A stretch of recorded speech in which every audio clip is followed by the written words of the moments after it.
Hey everybody, it's Dr. Savvy from Blossom Family Chiropractic. And I'm Dr. Danny. And I know you guys have seen us around the office, but today we really just wanted to make a video to talk to you a little bit more about health and how we view that as a society versus how we should view that.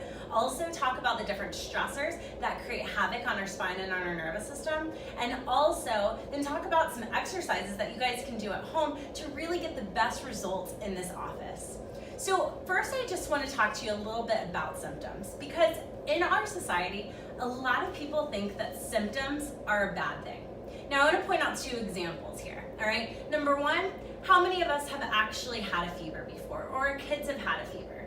And yeah, it sucks, right? Those symptoms are not fun. You feel tired, achy, just nothing is good. However, is a fever a good or a bad thing?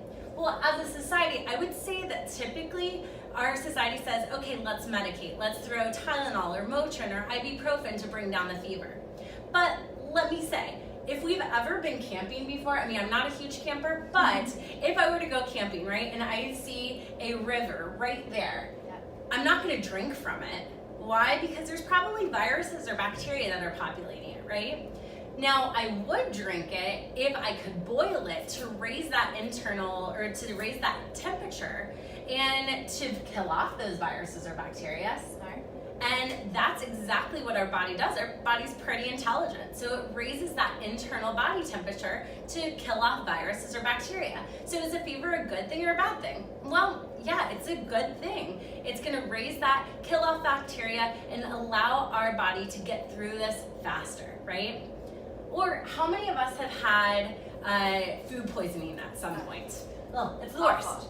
I mean, literally, it's the worst. It's coming out of all ends. Front, back, out of the skin, right? Nobody wants that. However, it's called food poisoning for a reason. Yeah, it is literally toxic to our body. So thank God it comes out of all ends, right? We don't want that inside of us, right? Now, another example of a time you don't feel so good, but a really smart and healthy response of our nervous system. Let me give you two examples on the other end, right? Number one, a lot of times, by the time somebody feels a heart attack, what is the first sign of a heart attack?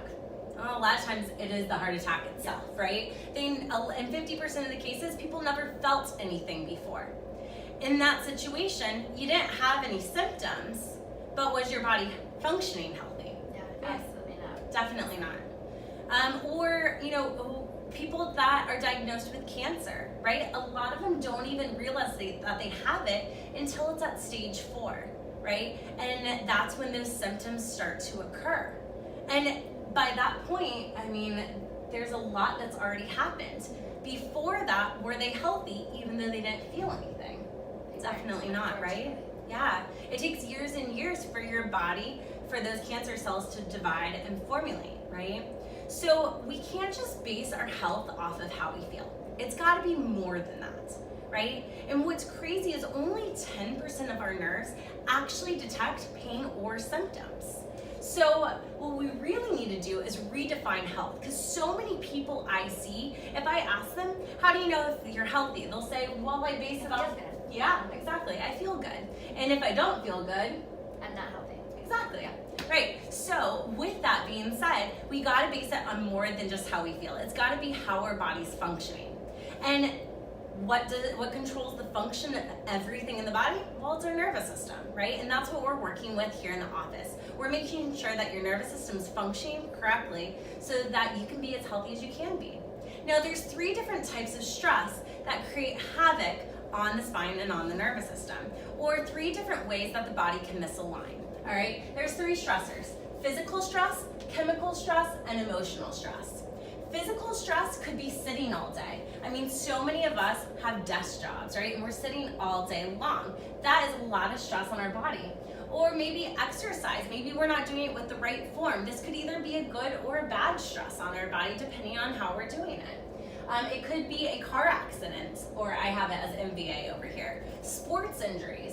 It could be kids wearing these heavy backpacks, right? That are more than 10% of their body weight, and they're just slouched over like this. It could be texting. We see this all the time. People just texting like this. Every time our neck goes down like that, it's placing a ton of stress on this neck and on this back area. Or, my favorite to talk about, the birth process. We see so many mamas and so many kiddos in here, and we do our best to educate people on how stressful the birth can be. Even in a natural vaginal birth, OBs are still trained to use 60 to 90 pounds of pressure to pull baby out. With a C-section delivery, vacuum extraction, or forceps delivery, they're using upwards of 120 pounds of pressure. You think when you're having a 6 to 9 pound baby and using 60 to 120 pounds of pressure, that could maybe misalign something? Yeah, probably, right? And it places stress on that nervous system. Other things that people don't really think about are chemical stressors. Chemical stressors could be the food we eat. Are we eating processed garbage, or are we eating good things that are going to fuel our body, right? Or the pesticides that are in our food, or the additives that are in our food. This could be a whole different discussion in and of itself, a whole lecture. Or even body care. A lot of people don't realize that the shampoos, the lotions that they're using, all are absorbed through the skin. The skin is our largest organ system and doesn't have a filtration process, so it goes right into the bloodstream, right? So that has a direct effect on our nervous system. It could be medications that we're taking, right? The whole point of medication is to alter the physiology of the body. Of course that's gonna have an effect on our nervous system. Have we ever seen different commercials that say, oh, symptoms are X, Y, and Z, right? Medications can absolutely have a huge effect and stress our nervous system out. Or then also alcohol too, right? Alcohol is a nervous system depressant, right? Once again, change the function of the nervous system.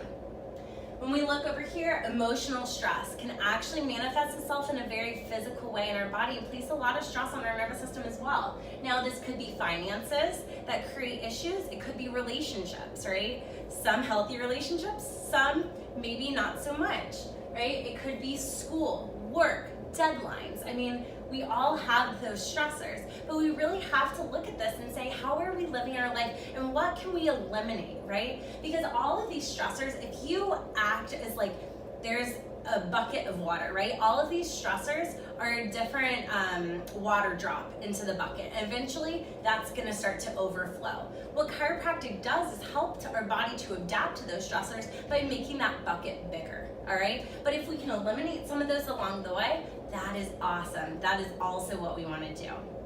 But now, we're gonna get into what can you do at home? And this is more geared towards adults, I will say. However, there's a couple exercises along the way, and we'll point those out that kiddos can do as well. All right, so Dr. Danny's gonna take this over. So we have a few different exercises. We have 8 total. We have 4 that are really gonna help to encourage and strengthen those muscles that tend to be loose in our body, that tend to be, weak in our body. And then 4 that are gonna help us kind of loosen those muscles that tend to be tighter in our body. So starting out, talking about being on the phone, texting, okay, is one of the stressors. We tend to be looking down all the time. So we need to really encourage and strengthen those deep neck flexors of the neck. So this is kind of a goofy exercise. You look silly doing it, but it's a great, great exercise. I like to call it the double chin exercise. Yes, it totally is. So we call it the turtle or the double chin. We're just gonna try to take our chin backwards like this. You're trying to make a really attractive double chin. Yes, make that double chin. Great place to do this is while you're sitting in your car at a stoplight. It happens every single day throughout the entire stoplight. Just do this as many times as you can. Like I said, it's really going to strengthen those deep neck flexors of our neck and help to create that reverse C shape curve in the cervical that we talk about in here. Okay. Second one is we'll talk about rhomboids. So right in between our mid back here, we tend to see it's a huge area of where people tend to have not the proper strength there from being slouched over like this all the time, okay?